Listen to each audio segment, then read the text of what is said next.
Hey, what's going on, everybody? Doran here from Not Easily Broken. In this video, I will be talking to you about touching your wife without touching her. You heard me right. Touching your wife without touching her. Please subscribe to this YouTube channel. Please like and share this video. Help us to grow this channel. I'll be coming right back at you.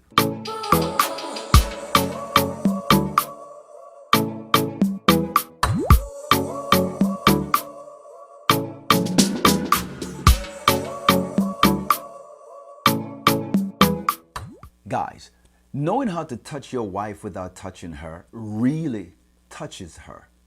Nothing is more mesmerizing and captivating to a woman than a man that knows how to touch her without laying hands on her, touch her without even physically touching her. A man that knows how to use the power of words, a man that knows that he is a creator, a man that speak it and back it up with action. He creates as he speaks. Now, how do I know this is true? Because I try to practice this in my marriage every day. Just like the first man Adam did when God created Adam and gave Adam a wife.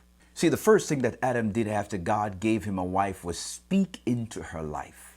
See, sex was not the first thing that Adam pursued after God gave him his wife.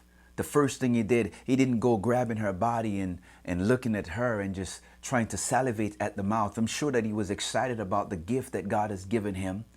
But something was more important to him than just sex and just romance, than just intimacy. He wanted to speak into her life. And so the first thing he did was declared, and he just opened up his mouth and spoke into her life. Adam said that you are beautiful, you are gorgeous, you are amazing. You are bone of my bone, you are flesh of my flesh. I will call you woman because you came out of me. Wherefore shall a man leave his father and his mother and cleave to his wife, and the two shall become one flesh. See, Adam knew something that was more important to the woman than just his physical being, his physical attraction. It was about her soul. It was about her spirit. It was about speaking into her soul. It was about speaking into her spirit. And that's exactly what he did. A man has the ability to touch the heart of his wife without even laying his hands on her.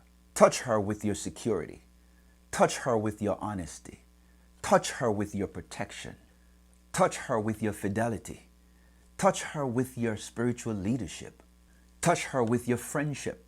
And while you are hearing from God, and while God is speaking to you, you must speak spiritually into her life. Because you are the priest, you're the covering, you are the leader of her life. You are the one her heart desire. Touch her with your commitment.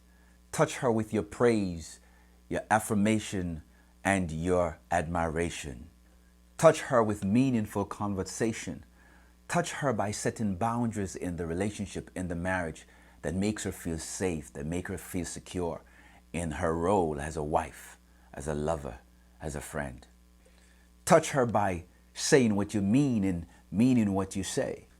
Touch her by putting her first. Touch her by valuing her friendship and your friendship with her more than any other friendship outside of your relationship with God. There are so many ways to touch the heart and the soul of your wife without even laying hands on her. And if you can touch her without even touching her, what's going to happen when you really put your hands on her? I want to leave that for your imagination. Guys, listen, man. Listen, I believe that God has called us as men, as husbands, to serve our wives and to love them and to honor them and to treat them as the queen that they deserve to be treated as. I believe that we must set the standard for our sons to look and see exactly how daddy treat mommy. I believe that we have a responsibility to nurture and to groom our young men and our sons to become a great role model. I believe that there is a better way.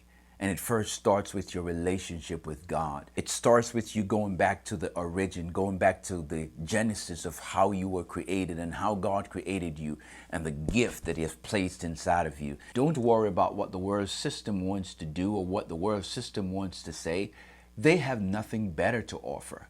We know what's right. We know what happens when two people come together in a wonderful union called marriage, and when they're willing to put God first and they're willing to do the work, they're willing to step out of their comfort zone and do what is necessary to build the kind of marriage that people will look at and say, well, there goes a couple that use their marriage to emulate the example of God.